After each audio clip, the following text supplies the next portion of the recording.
Hello. This is Good exciting morning. times.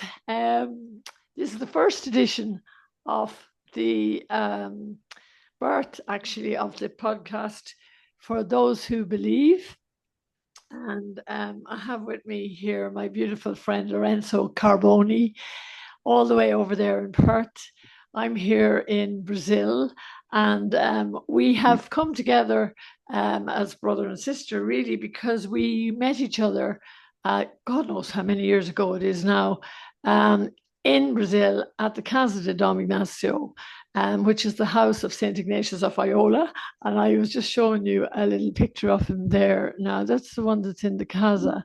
I had no idea who he was before I arrived either. So he is St. Ignatius of Loyola, and he's the co-patron of the Casa with John the Baptist, funny enough.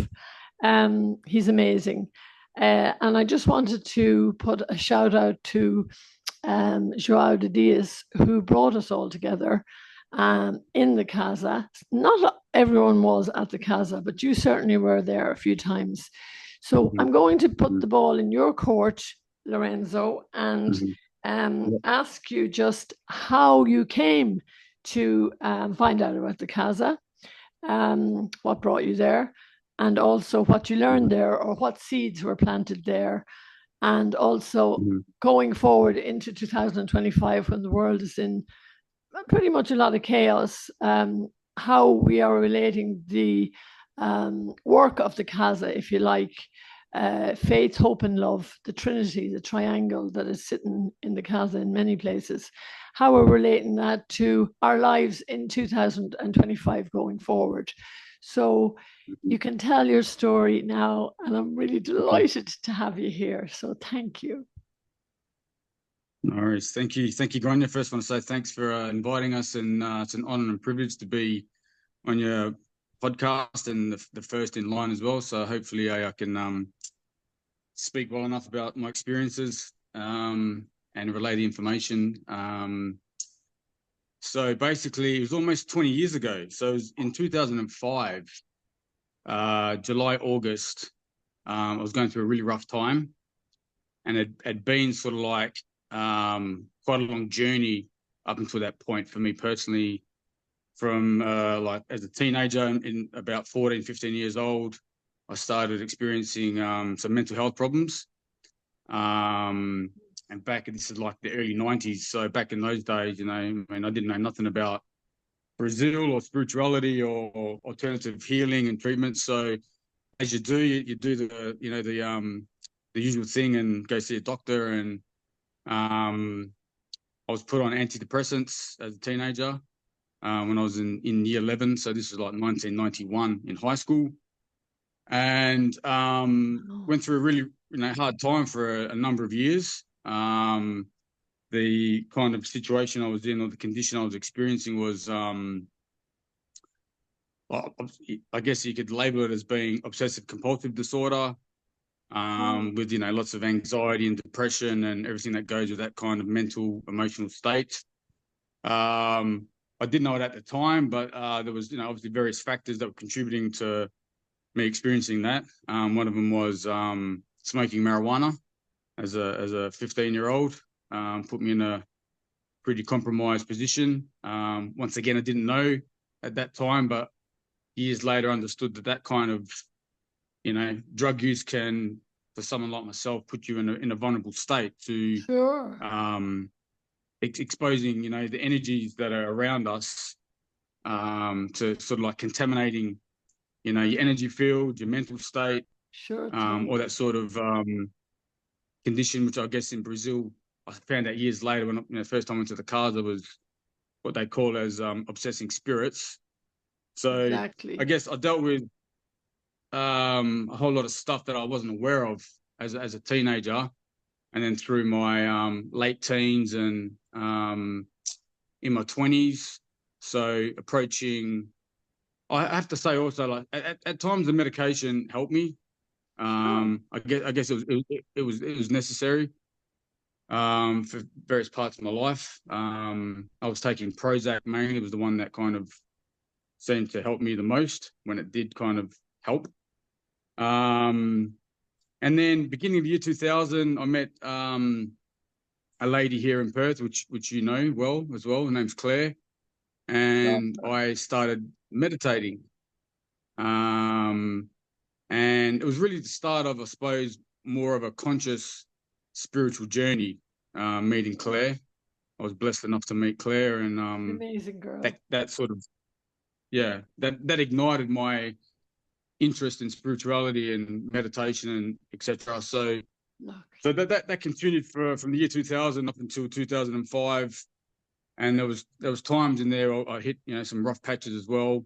Once again involving smoking marijuana, and so real long story, kind of short, that when I was approaching my 30th birthday, July, August of 2005, I had this realization that I didn't want to stay on the medication anymore. I'd come off it previously and to minimal success, but I reached a point where I felt like this urge in me that there had to be a better way of trying to heal myself. Sure, yeah. And one thing that was occurring at that time too, which I think is significant, I'll briefly mention, and I was unaware of this until many years later, was that I was approaching my Saturn return. So what that is, for people that are unfamiliar with astrology, it's like a time in your life where it's a 30-year cycle that ends from the time you're born to when you're approaching about 30. Saturn returns to the position it was when you were, born. Sure. So that's like a significant time for most of us, even though most people are unaware of it. So I think that kind of energy was like urging me to change, to transform, to find a better solution to what I've been dealing with this OCD and the anxiety, the depression, and everything else that goes with that kind of distorted mental state and emotion. So yeah, I was pretty messed up. I was very chaotic in my mind and very almost desperate at points. And I was finding it very hard to function at work, in my social life. I played in a rock band at the time. I played guitar, and that was very hard to enjoy and maintain my commitment to everything. Life was just really it was rough. It was rough. I was in a pretty dark, confusing. I was tired. I was really tired. Wow. I suppose a lot of us that find our way to the. Yeah, I was approaching 30. So for me at that point, it was like a 15-year journey. From when I was about 15 to 30, there was a lot of it was hard. A lot of disappointments in life, a lot of things I couldn't continue. One of them was like, promising soccer career. I had to sort of not continue, which is very hard for me. But I had the will and the strength to find other things, and music kind of helped me, and was a way of expressing my creativity and staying connected to something that gave me hope, as well as the meditation and what I learned from Claire and all those tools she gave me, which was like fantastic. And I have to say, if it wasn't for her, I probably wouldn't have made it as far as I did at various times. But so anyway, I reached the point, my 30th birthday in September 2005, where I decided, you know what, I have to stop the Prozac. There has to be something out there that's going to help me. And I didn't know about Brazil at this point. Okay. Right? I mean, I knew, obviously. So there was something urging me to just to trust and have faith, and I remember thinking at that point, I was prepared to stop the medication, and even if it meant I was in a psychiatric home for the rest of my life, dribbling from my mouth, that I didn't want to be on medication. And no, seriously, this is like how kind of I don't know what the word is, how adamant that I didn't want to be in the medication anymore.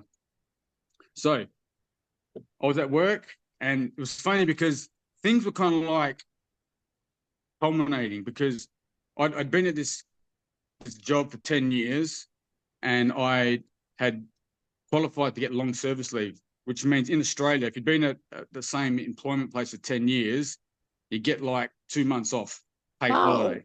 Excellent. Right? Yeah. So Good. this was happening. And I'd planned to take holidays in November of that year, right? 2005. So my birthday was mid-September. Holidays were coming up. I also actually lined up another job with a friend of mine, starting in January 2006.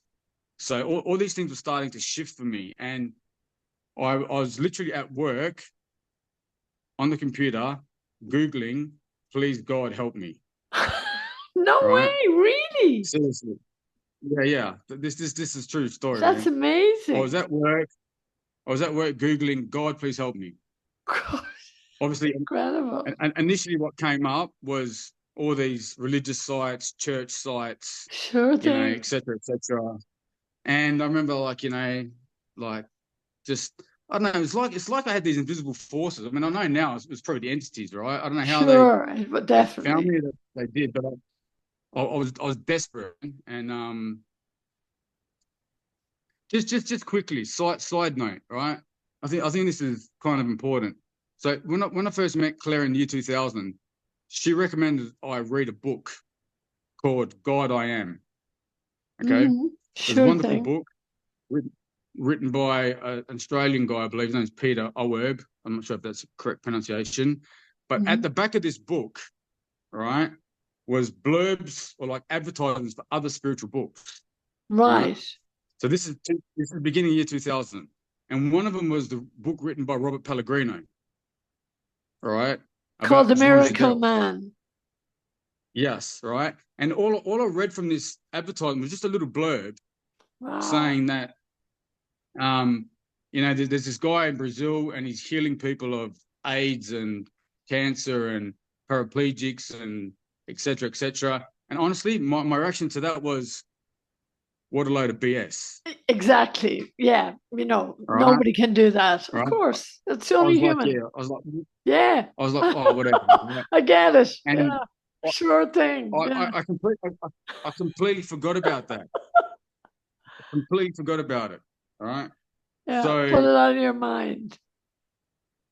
I read this book and it was a great book. But so fast forward 5 years later, I'm on the internet searching for help, and after I kind of made my way through all these religious sites and Christian God sites, knows. etc.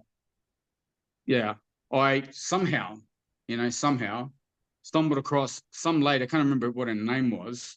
That was a naturopath, I think, from the United States. That in one of her blogs, I'm sure she mentioned the Casa Dominacio or Right. Jean Judeos or something, right? That rung a bell So with you. Yeah, that kind of hit yeah, on a nerve. I just then Googled that, either the Casa Dominacio or Jean Judeos, and then I found out about the Casa, and then it was like, I don't know, things just started happening. I was like, Roller this coaster. momentum, this Rolling. momentum started building up, Yeah. and I came across somehow, once again through Googling, Adrian Grierson, right? That's Who right. I know at that Adrian. stage, was a Casa guide, right? So I contacted her and had a couple of conversations, and she was organising to take a group of people to the Casa. She said, I can meet her in Brasilia, and then she'd organise everything, and we go to stay at a posada, which is like a little guest house in the little town of Abadiania, and etc. And initially, I was going to go with her, right? So I seriously within I reckon 2-3 weeks of finding out about the Casa online, Sure. I Yeah. I pretty much planned to go, organise with my current employer that I was going to take 2 months off, and I was going to spend a month in Brazil. At the Casa. Right? At the Casa. I was just going to go to the Casa. I Mm-hmm. wasn't going to go do, Rio de Janeiro and bloody all that sort of stuff. Like a tourist thing. Yeah, I was going there specifically just to go to the Casa because my mental state at that point in time and my emotional state was very vulnerable. I was exhausted. I was desperate. I was, just wanting something. This is like almost like my last hope. Yeah, seeking My something. Yeah, I understand. it felt like my last. Sorry. I understand you were seeking something, outside yourself to help you, Yeah, I was desperate. I was like, it was almost like I tried so many things, and some things helped, but this was just like felt like this was going to be something very significant. Okay. Um, so, okay, I told some family members and Claire and other people that I was going to go to Brazil, and my parents kind of freaked out. Of course they did. Like, It's a long but way. they're all. It's a long way to go, and they'll, obviously I didn't know anything about this part of Brazil, and I was going to go there by myself. And at this stage, I met up with Adrian Grierson, and they kind of freaked out, but they were also like, they're really like, they sort of came around, and they could see that I really wanted to go, and in the end, they were like, okay, well, if this place can help you, go, Fair go for it. enough. You've got nothing to Yeah, lose. good call on their behalf. Yeah, why Yeah, not? and I You think know, that. Yeah, and I think at that point they'd seen me go through so much that they were just like, well, I remember my dad saying to me like, well, if this guy, as in medium Joel, can't help you, then I don't know who can, kind of thing, right? So you were that crazed. yeah, yeah. So honestly, like I told, I kind of like booked the trip, you know, booked the flights. No, actually, no, I didn't at this stage. So what happened was, at this stage, my mum, again, mum, if you're watching this, um, Hello. she was working at a nursing home, right? In Perth here, and she'd been working there for a long time.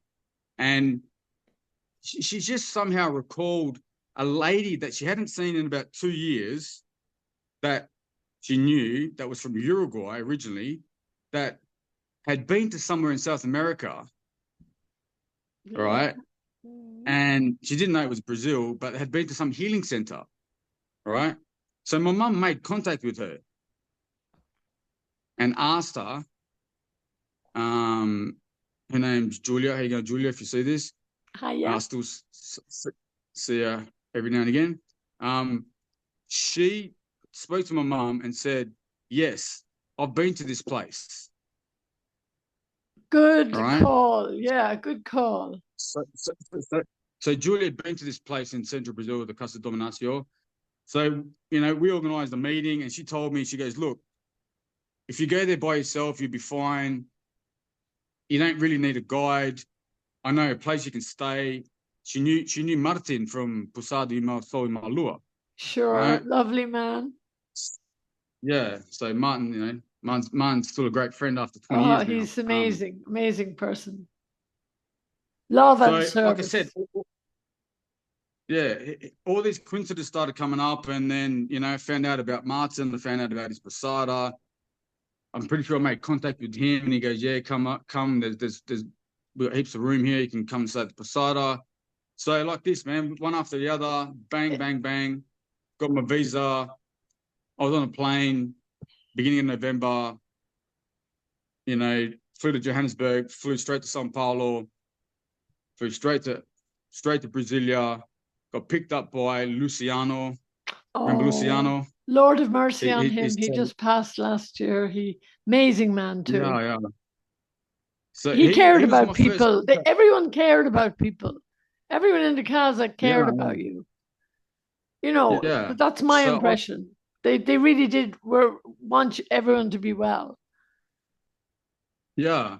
So I left Perth quite vulnerable and hopeful and desperate and not knowing what to expect in some ways. But it's like yeah, like I said, these invisible forces were rising up. And I remember actually Claire telling me, she goes, she could sense the entities helping me, like Yes, plan the trip and do everything, guiding you. So, guiding me. And even though I was vulnerable, I felt kind of I don't know, I felt Safe. safe. It's hard to describe. I Yeah, felt I hear safe. I was you. going to a country I'd never been to before by myself. Obviously didn't speak Brazilian Portuguese at that point, and arrived tired in Brasilia late at night, and Luciana picked me up, and it was like an hour and a half drive, to Abadiania, Yeah, it's not and far. I remember just like the massive highways and all these trucks, and I'm thinking, God, Different. where am I going? Like, it's just completely different. But anyway, so yeah, What am I I doing? arrived. Yeah, I mean, I had that sense of what's going to happen, like where am I?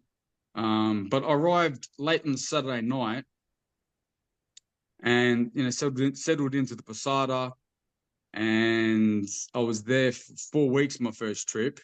Wow. Um, Do you remember how you and it's felt? Sorry. Do you remember how you felt yeah, when you went to the Casa first? Did it put an impression on you? um, I kind of, I mean, I don't know. It just kind of, I don't really remember exactly how I felt, but I remember thinking that I was going to see. I remember thinking I was going to see entities. You know, I, I had this Ghosts. impression after. Yeah, I thought I was going to see these spirits everywhere, and I remember thinking, I sort of, I don't know, man, I can't see anything. That's It's funny. like, I'll be honest, with you, I was kind of a bit skeptical. I was a bit doubtful. I was a bit kind of, Yeah, what is what am this I place, doing man? Like, here? what am I doing here? Like, I'm in the middle of nowhere, in the middle of Brazil, other side of the world from Perth, Western Australia. In Like, what the hell am I 2005, there doing here? wasn't But that many people at the Casa. Not as many as there yeah, was so, later. 2005 was just really the beginning of the start of people coming. So I'm sure you were thinking the mm, Posada may not have been full, or you're in the it middle of well, Brazil, like, and then there's just these people in white clothes, and they're going into the mm, Casa, and there's psychic surgery happening. But I'm sure you were wondering, it- will I get healed here? Or, I'm only here for yeah. a month, make the Well, most of it, you know?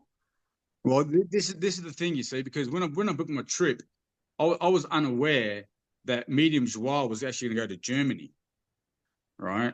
So the first 2 weeks I was there, Medium Joie was there, so the Casa was quite, it was busy.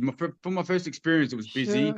There was quite a few people at the Posada, and it was it's quite busy. There was lines, there was all that sort of stuff. But the last 2 weeks I was there, it was like a ghost town, like it was quite empty, and there was Completely literally different. me, completely different, but the energy was still strong. I Oh, didn't really appreciate it that first time I was there, but we still stayed in current, we still did the current, and those last 2 weeks were quite intense for me because I I I actually had a physical surgery, um, the the first Friday I was there, which was the that's 11th. I intense. remember it vividly. It was the 11th of November 2005. Um, there's a story about 11/11, which I can maybe tell another time. I won't get into that now. But 11th of November 2005, my first physical surgery. I had the scissors up the nose deal, Yeah, I've had that too. um, which was, as you know, is quite intense. But for some reason, I thought that was the operation that was going to cure me, this and that. It does Um, change you, so though. It yeah. changes you. Well, this is the thing. Yeah, I mean, being my first time there, I was quite naive in terms of how the whole healing takes place. Like Sure. it's not going to just happen like that.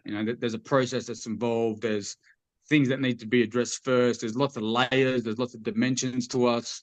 There's so many Sure. There's no factors, and instant contributing factors cure. of why we get. Nah, but I thought there was the first time I went So there. did I. I thought after two You know, weeks I'm, I'd I'm be sure. totally healed. Yeah. So I I was lucky enough to meet a guy from Texas, on my first trip there that stayed at Posada. His name's Tony. He became a good friend and a great help for my first trip there. Like, he really kept me in line, and because I became quite disillusioned with everything on my last 2 weeks I was there. I was thinking, oh, this is a load of crap. This is not doing anything. This is not healing me. What I come here for? I became, like a spoiled brat. Just, Yeah. I was, You wanted action. yeah, I wanted to be like, just heal straight away. But Sure. obviously there Instant. was so many deep things that operation was doing that I didn't have the awareness for, right? It was So just the anyway, beginning. yeah, it was just the beginning, and I want to get to the point where I want to tell this story, my encounter with Saint Ignatius, with Dominatio. So I came home from my first trip thinking, oh, that was a great experience. I did feel calmer in myself, much more relaxed, mentally much more with it, emotionally much more with it. Mm-hmm. And I remember like friends and family commenting that I was in a better place, even though I didn't really appreciate it. Mm-hmm. I couldn't appreciate it really. Did you feel you were So changed? Changed? I did. I felt, like I said, I felt like I was calmer. Mm. Yeah. And I know now that the entities with their work, they took away all these distortions in my energy field, and they were contributing to the mental Cleaned you up a chaos bit. and Yeah, cleaned your energy a yeah, bit. Yeah, I was, a lot. I was cleansed a lot. Even though I said I didn't appreciate it, but I was cleansed a lot. Yeah. So I'd come home and started this new job, and then I found out that I could send my photo back to Brazil Great. to continue the healing and get herbs and all this sort of stuff, right? So I did that, right? And 6 months later, in July 2006, I was actually feeling quite good at this point. I was actually feeling quite good. Good. And the entity marked my photo with an X, right? Come back. Which meant come back. You come And back. at this point, at this point in time, I had no intention of going back. No. Right? I thought that was good. I got some benefit out of that. Great, interesting place, whatever, cool. Right? So when I got the X, I was like, wow. Oh. I had this realization that maybe I'm not done. Like Yeah. maybe there's extra stuff to be done. And so Cooked. You weren't cooked that, properly. yeah, I wasn't dealt with properly. So end of that year, I came again, had another fantastic experience with the healing. This time, way more intense with the thing up my nose. Yeah, that So really helps. yeah, so fast forward to July 2008. Right. Wow. That was 3 years later, 3 years after you came Yep. first. Okay. Yeah. Right. Excellent. I'd planned to go back with some friends that were over east. Hi, Darren, and if you're listening, so I'd actually met Darren at an event in Wellington that Joel. I think, did you go to the Wellington event in 2007? No, but I heard it was great. It was 2000. It was early on. Yeah, I heard it was a great event. Yeah. So I'd met this guy from over east there, Darren, that we became really good friends with. And we decided to go to the Casa with another friend of his, and in July 2008. So we went to the Casa together, and there was one morning, this is the story I want to get to, talking about St. Ignatius, where I didn't know this time of the year in July was where you celebrate, St. Ignatius Day. Yeah, the Feast of St. 31st is Ignatius. his anniversary of him being liberated into the spirit world. So it's a big day at the Casa, like it's huge. Yeah. Yep. So I rocked up to the Casa current rooms one morning, and it was almost a little bit late, right? And I remember getting to the line, and you were just about to close the doors, and I think you were about to close the door, right? And you said, "Quick, come in. There's one spot left right at the front." Great. Right. So Yeah. right at the front of the first current room, about halfway down the line when you walked in, right? Brilliant. So I sat in my chair, and closed my eyes and started meditating. And I remember you saying that day, that morning, today's a very special day. Medium Joel is going to go out into the main hall and incorporate Dominatio. Yes. Right. And that when he walks in the room, we're all going to feel the energy. Right. Emotional release. And yeah. And I remember thinking to myself with my eyes closed, this is my third time there. I remember thinking, what a load of BS. This Irish girl's honestly, I had these doubts in my mind I was going to feel something as Saint Ignatius walked in, right? Sure. Limped in. He had a limp. And I remember sitting there with my eyes closed. The current rooms are really packed. The first room, the second room, there was heaps of people outside. You could hear quite a lot of, commotion going on outside in the main hall. Medium Joel walks past with unincorporated. He does his thing at the front, incorporates, comes in, and I swear I remember hearing as he walked through him addressing the people in the room, and in Portuguese he said, "Hello, children." Yes. Right. Filios. And this big booming voice that the medium gets when Dominatio is incorporated. It's from another dimension. It's not him. It's coming from another dimension. The highest.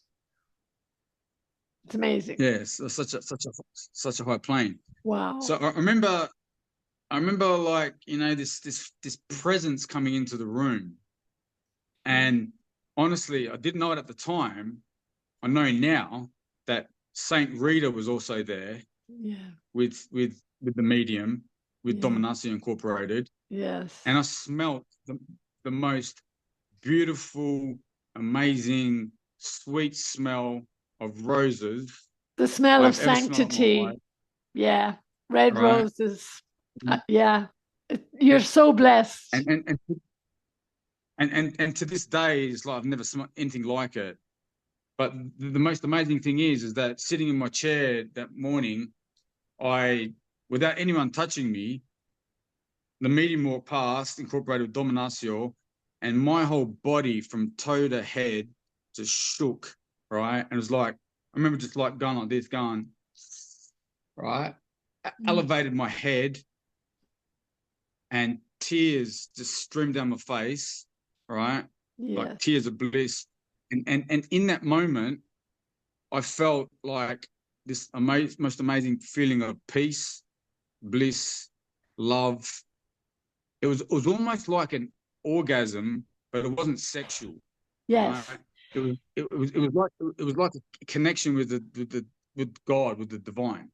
There was a Mexican wave of tears. They're called the tears of Christ. I don't know if you can see this picture. Dom Ignacio has a tear, and in the bust in the middle of the Casa, where it says, "For those who believe, no words are necessary. For those who do not believe, no amount of words are sufficient." His face is etched with tears, and they're called the Lágrimas de Cristo. And they are like the gift of the sanctity of the roses. They're a gift. And Dom Ignacio brings them because tears are 1% water and 99% emotion. So you are being completely healed by the presence of Dom Ignacio in that space and time in that current room. So that's why the whole literally is a Mexican wave as you walk through of people bawling, crying. I mean, I just burst out crying for no reason.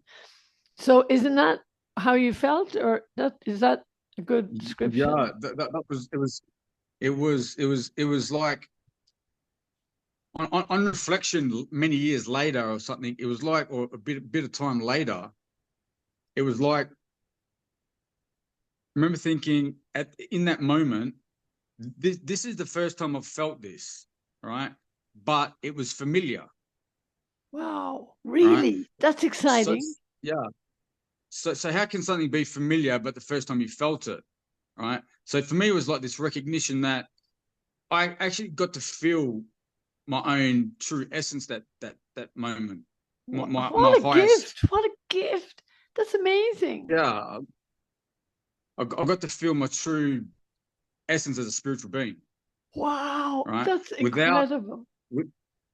without all the conditioning, without all the density, without all the layers of crap. Right. So Wow. to me, it's like when medium dry walk past with that energy of Saint Ignatius and Saint Rita, it's like the density was stripped away, like the illusion, the whatever, the layers that prevent us from accessing that true nature of our spirit, right? All That's that amazing. was shed, so I could get in touch with that. That's my interpretation of that moment. And I remember The real sitting in you, that the real, yeah, the truth, the your real true yeah, self, yeah. or your true being, The true being that's in me, that's in you, that's in everyone. the It's divine just not unique to spark. me. Yeah. That's And what the Casa is about. definitely. And so that That's morning, as you know, beautiful. it was so busy that we stayed in that current room for like about 5 hours that morning, right? As Lucky there was you. so many people, so many people going past waiting to see the medium. Wow. And honestly, I remember sitting in that meditation in the current room without moving, almost without even having a thought. Wow. And for people that meditate, like when you meditate, man, your mind, it's still going, it's still active. Yeah, yeah, But nonstop. I was just like there Wow. Present, in a state of bliss, present, divine present presence. for like 5 hours, man. And What a when the session gift. ended, amazing. It was just That's like incredible. probably the biggest healing, in some ways, really. That current session, that moment. But I remember when I opened up my eyes when the current session was open, I looked around and everyone was the same. Everyone was just like, wow. Like I remember the guy sitting next to me had like crusty eyes from his tears too. And everyone was Oh, everyone was like babies, yeah, everyone was like in a state of bliss and almost like children of childlike. God. And we were like very like happy and jovial. And it was like very almost like, just blissed out, man. Like we just blissed out for that whole later morning, Wow. afternoon. Mm. The second current session was just like powerful as well. Yeah. And there's just one other thing I want to tell about Dominacio with this particular trip was Mhm. a week later, right? I had this thing in this like it was almost like egotistical, not egotistical, but I had this desire that I wanted my eyes to be fixed, Sure right? thing. So Yeah. that I didn't need to wear glasses anymore, right? Yeah. So I went past the entity on I think it was like a Wednesday morning and asked for eye surgery, right? Good luck with that. And yeah, well, I was up for it, The fat I guy, wanted to do it. the knife. Yeah, with the knife. And I went past the entity and he goes to me, come back in the afternoon, Okay. all right? Yeah. So I went back in the afternoon, waited in the second time line. There was, heaps of people there. Yeah. And it was funny because as I was waiting in line, the entity actually brought out someone on stage and performed the eye surgery, right? Mm. Yeah. With the So when that kitchen finished, knife. yeah, with a kitchen knife, man, like with no Yeah, I've anesthetic, with seen no them. normal hospital, procedures. No. So when I went No past the anesthetic. second time line, yeah, no anesthetic. Yeah. When I went past the second time line to ask for the surgery, he looked at me and said, "Yes, tomorrow morning." Right, Okay. which was interesting because I knew that tomorrow morning that was going to be another day where Joao medium was going to incorporate Dominacio on stage again. Yeah. And Exciting. I knew that if I was going to get the surgery done, it was going to be by St. Ignatius. Fabulous. All right. So the next morning came, and it was me and another lady that volunteered for physical surgery. And I remember waiting next to the entity's chair in the room, and the medium came out, grabbed us both, and took us out to the main hall. And there was heaps of people there, and they had lots of beautiful flowers around, and had a statue of Dominacio, and there was a whole lot of celebrations going on.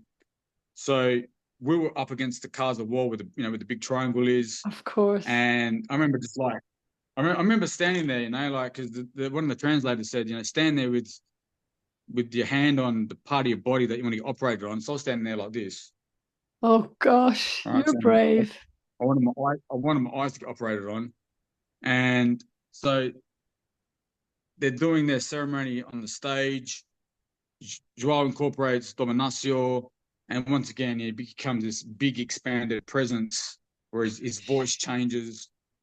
And I remember, like, I've actually got the video of this. I've got the video of this. Wow. He blesses he blesses the people in the crowd. He blesses the Beautiful. bread there and stuff. He turns around. He grabs me, sits me in the chair, and I'm just sitting there. And he gets a knife, and I'm like blissed out, but it's kind of I don't know, man, just like kind of waiting for this knife to.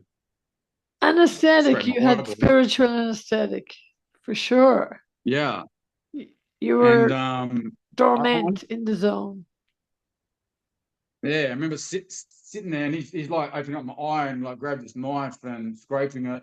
Wow. And then he's like wiping it against the t-shirt. And he grabs the other eye, grabs the other eye and does that. And I remember thinking, wow, man, this doesn't hurt. This is stinging, but it's not really hurting me. No. And it is a kitchen knife, and it does touch your eye. 100%, man. Like I had 18 years experience of that, and I had 2 interventions in my eye. At the same thing, he actually stuck a kitchen knife directly into my pupil, and I felt absolutely and utterly nothing, like I'm talking to you. So It is a real thing, and anybody who has had physical interventions with kitchen knives says the same thing. So you are actually speaking a great truth there, that it might have been a little bit uncomfortable, and the way he rubs it on your shirt, all I was thinking was, man, that's my clean shirt. I wasn't even thinking about my eyes, but it did change my physical vision and my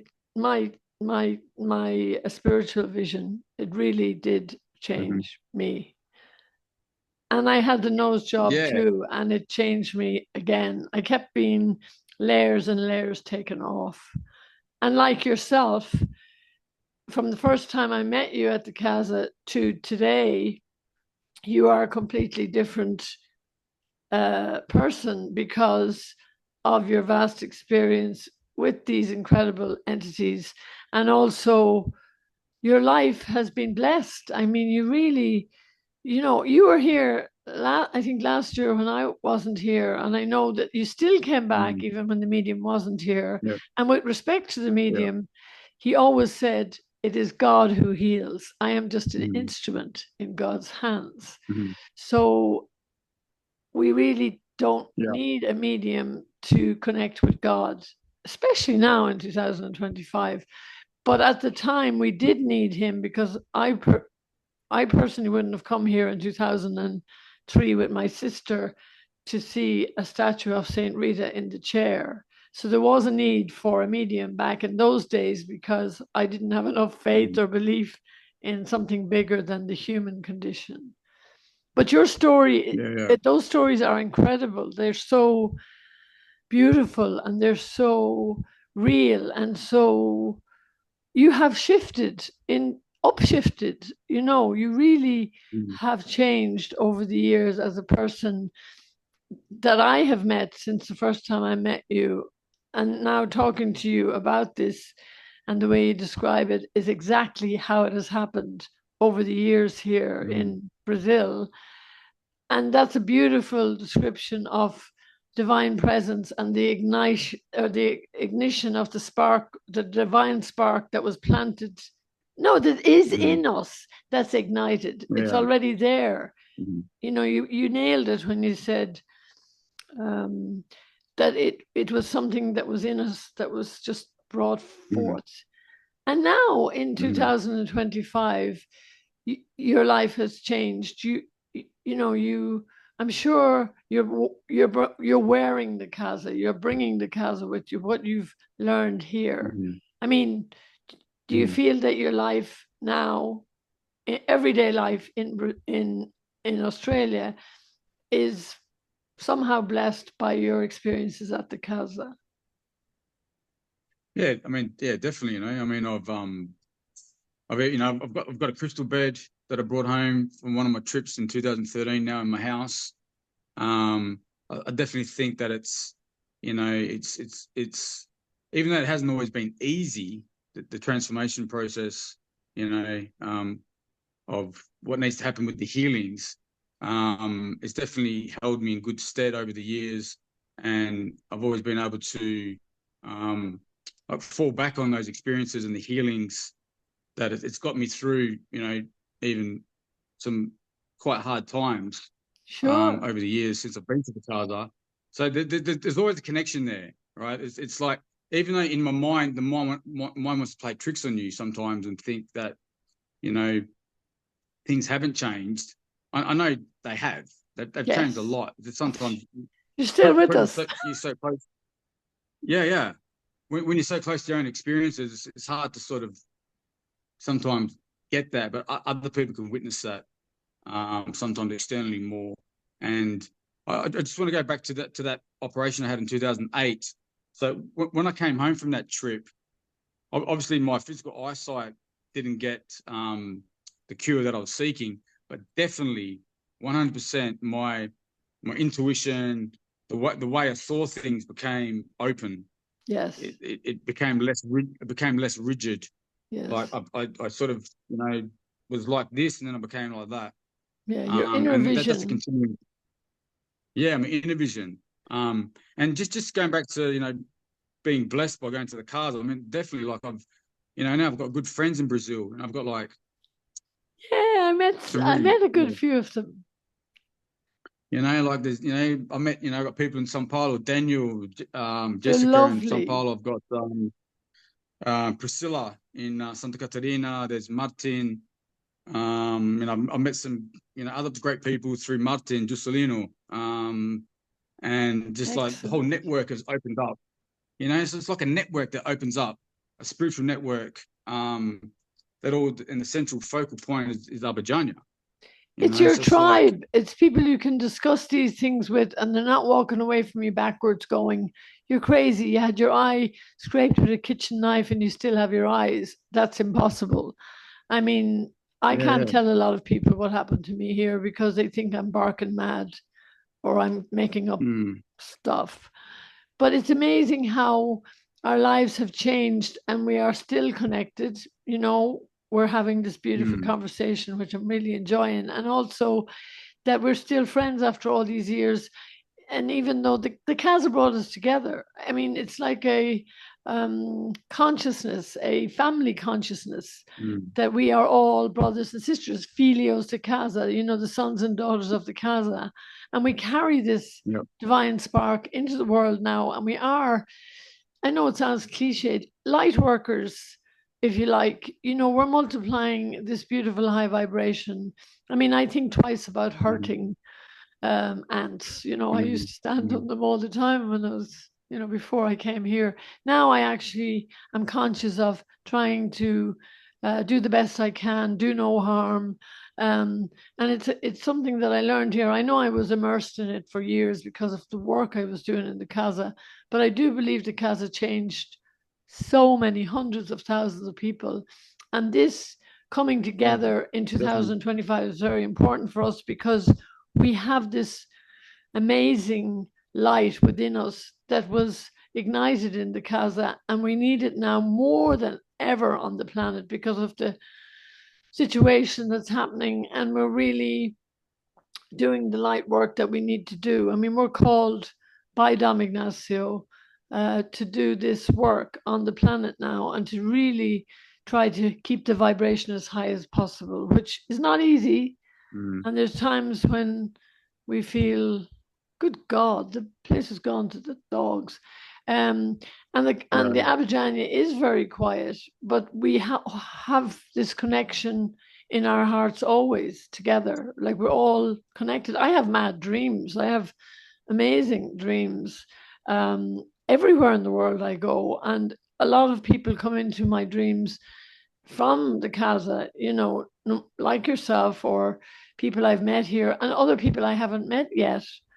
I mean, I used to run out in the street from the cafe and say, "Welcome back," to people, and people used to say to me, "This is my first time in Abadiania," and I'd be like, "Okay," because I had seen them in my dreams. So it's kind of, the consciousness is so high, and we are all connected with this really, really high consciousness, that the Casa, the portal of the Casa, is pumping out to this very day. I mean, I can't explain how amazing the portal is in the Casa, and how it really is necessary for us going forward into 2025.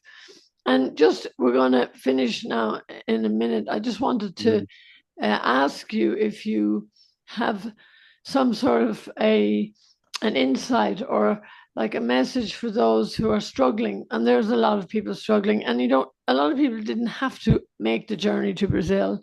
A lot of people's names were put in the triangle. They never came here, and they still got healing just by asking for it. Ask and you'll receive.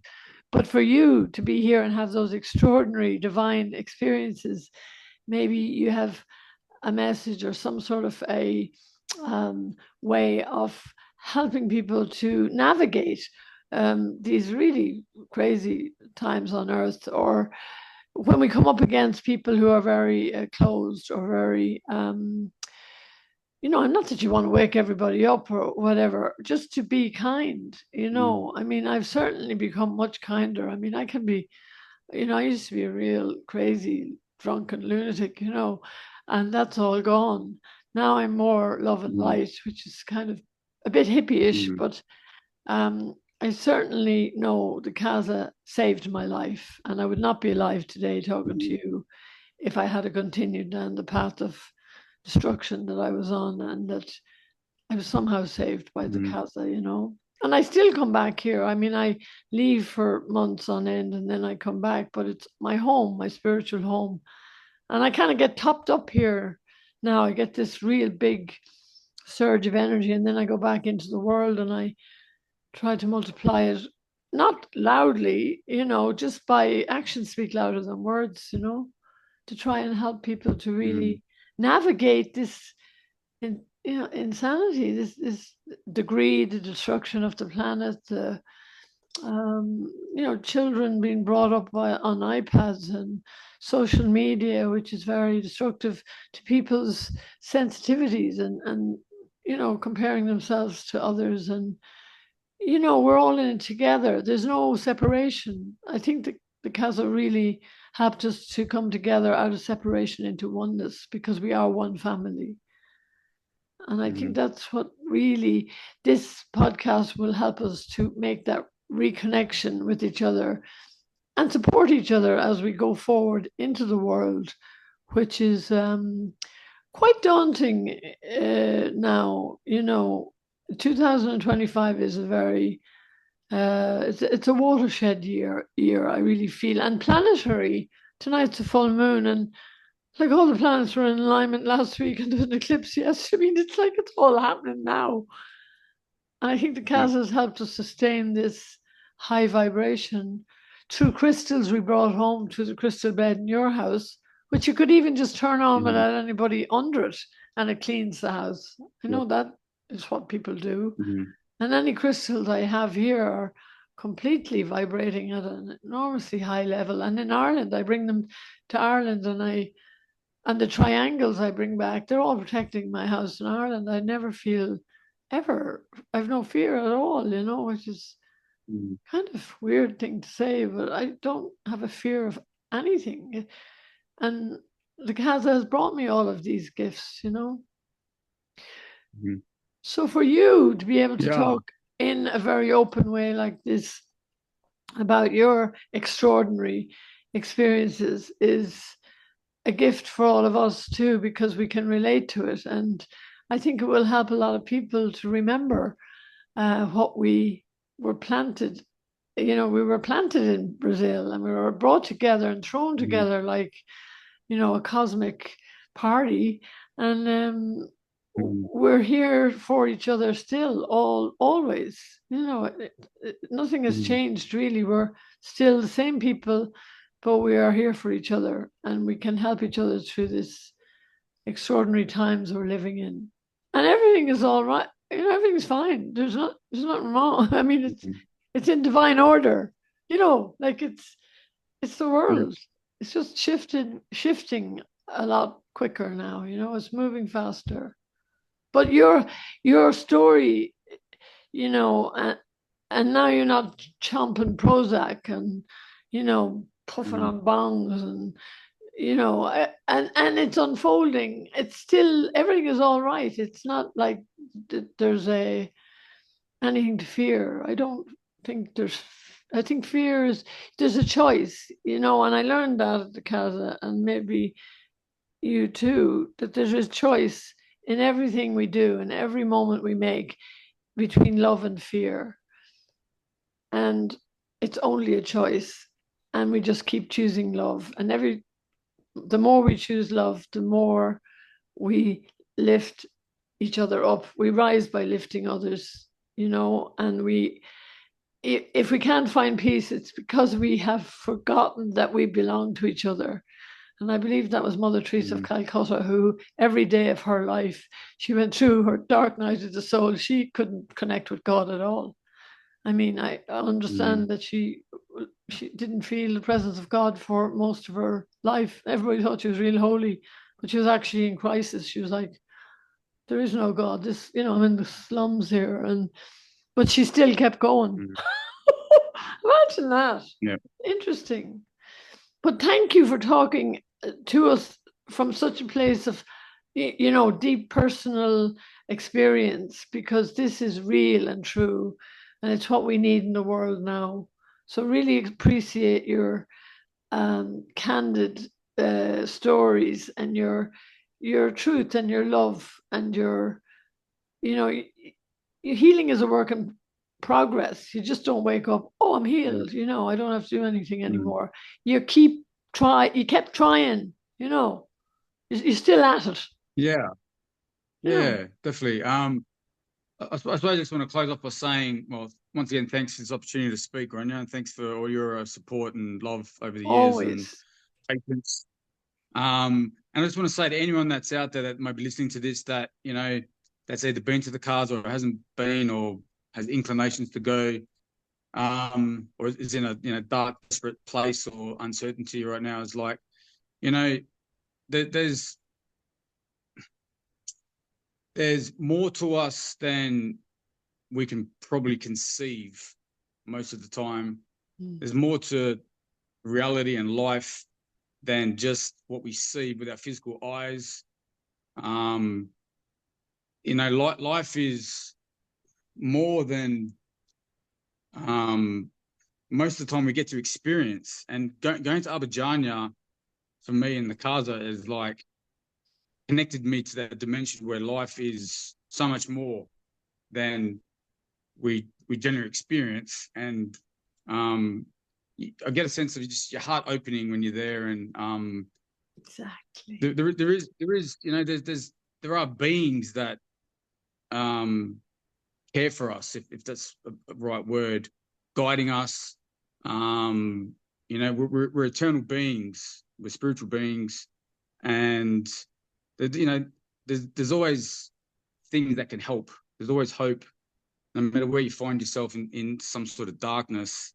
Um, nothing stays forever, even though at the time it can feel like it's forever.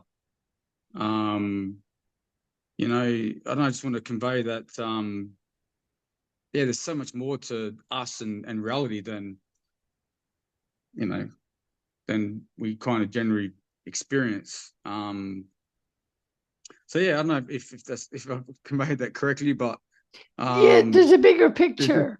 I mean, we're spiritual there's a bigger beings picture. having a There's a human bigger picture. experience. I mean, this is all just fluff. The material world is fluff. There's not one single thing we can bring with us when we stop breathing. I mean, you're not going to grab your fucking crock of gold in the corner. Hang on, I just got to get my crock of gold here before I stop breathing because I got to bring it with me. I mean, that's not the way it is. We came in with nothing and we go out with nothing, but it's that space in between that makes all the difference. That our lives are so precious and so beautiful and so it's such an adventure and it's such a journey of discovery and learning. And at the end of the day, and I know I sound like a hippie, it's all about choosing love. And we are literally love. That's our essence is love.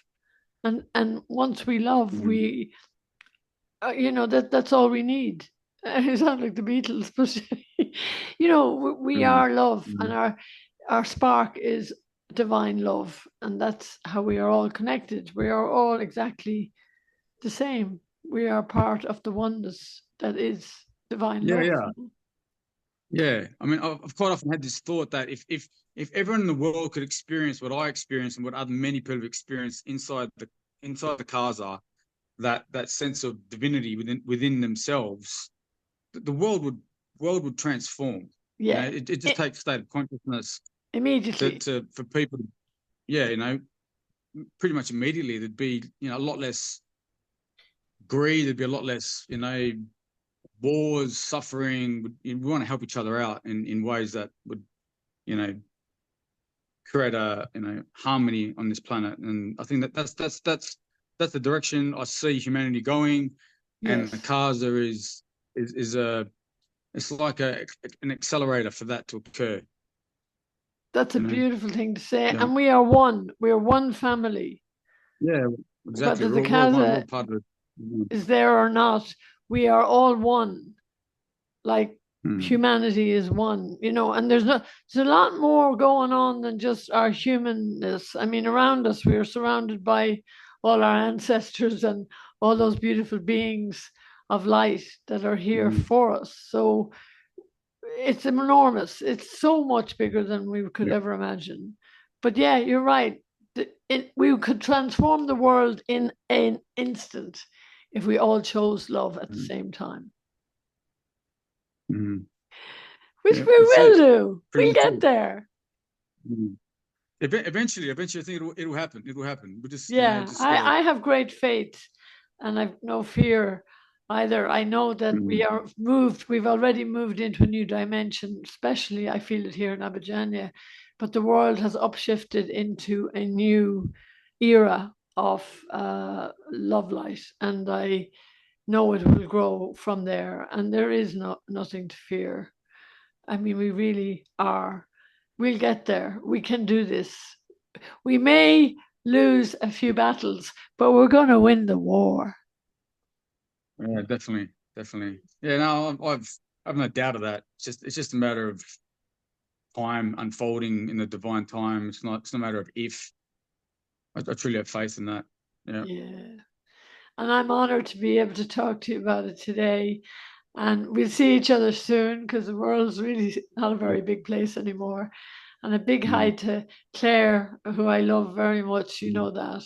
And we'll keep in touch. And also, by just sending your picture down here and by me bringing it to the Casa, you receive so much. So don't forget that. I'm here for you and for anybody who needs that. So that's my mission. It's on my CV. So thank you for talking from your heart, which is really precious and pure and true and beautiful. And we need more of this love in our lives. So thank you. Lorenzo. I really, Thank you. really am honored to talk to you tonight. And we will talk again, because I know that this will take its own life form. It's about us all joining together. So there will be different interviews and different perspectives. And that's what makes a life worthy of living, because of all the different contrasts of people. And we all, even though we come from the same source, we all have our own idiosyncrasies and stuff. So we will be talking again in the future. But thank you for being the first person to step up to the mark. Thank you. Thank you. Love Thank you you very much. Like I said, it's an honor, and love you too. And muito obrigado, and chat later. Thank you. Yeah. Okay. Thank you. Mwah, mwah. All right. Ciao. Love never Have ends. a good night. Yeah, you too. Love, Thank you. loving, love. And as we say, namaste. The light in me Namaste. honors the light in you. Yeah. Thanks, Grainne. Ciao. Ciao, ciao. Ciao, ciao. Love you.